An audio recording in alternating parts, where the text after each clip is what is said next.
என்னடா இது ஒரு டாப் ஹீரோயினா இருந்துட்டு சின்ன ஹீரோஸ் கூட எல்லாம் படம் பண்றாங்களேன்னு எனக்கு ஒரு டைம்ல தோணுச்சு. பட் இப்போ இல்ல. அவங்க நம்மள மாதிரி நார்மல் பீப்புள் கிடையாது guys. இமேஜ் பார்க்காம சின்ன ஹீரோஸ் கூட எல்லாம் பேர் பண்ண நயன்தாராவோட மூவிஸ் என்னன்றத பார்க்கலாம். நம்பர் 1 ராஜாராணி. இதுல ஜெய் கூட ஒரு சின்ன போர்ஷன்ல பேரப் ஆயிருப்பாங்க. பட் இவங்க 2 பேருடைய காம்போ ரொம்பவே நல்லா இருக்கும். நம்பர் 2 கோலமாவு கோகிலா. இதுல யோகி பாபுக்கு பேர் மாதிரி காமிச்சிருப்பாங்க. பட் பேர் ஆயிருக்க மாட்டாங்க. காமெடியா இருக்கும். நம்பர் 3 இது கதிர்வேலன் காதல். இதுல உதயநிதி ஸ்டாலினும் நயன்தாராவும் சேர்ந்து நடிச்சிருப்பாங்க. என்னதான் இவர் அரசியல் பேக்ரவுண்ட்ல இருந்து வந்திருந்தாலும் இவர் ஒரு நல்ல நடிகனான்னு கேட்டா நம்மள நிறைய பேர் இல்லைன்னு தான் சொல்லுவோம். இதுல இவங்க 2 பேரும் சேர்ந்து 2 படம் பண்ணிட்டாங்க. 2வது படம் நண்பேண்டா.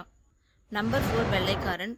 இதுல சிவகார்த்திகேயன் கூட பேரா பண்ணியிருப்பாங்க. அது மட்டும் இல்லாம மிஸ்டர் லோக்கல்ன்ற 2 படமும் நயன்தாரா சிவகார்த்திகேயன் கூட பேரப் ஆயிருப்பாங்க. அப்போ சிவகார்த்திகேயன் ரொம்ப பெரிய ஆக்டர் கிடையாது. பட் இப்போ அவரோட ஆக்டிங் அண்ட் கெரியர் டாப் லெவல்ல போயிடுச்சு. அண்ட் நம்பர் 5 பிக் பாஸ்ல வந்த கவின். இவர் கூட இப்ப பேரப் ஆயிருக்காங்க ஹாய் என்ற ஒரு புது படத்துல.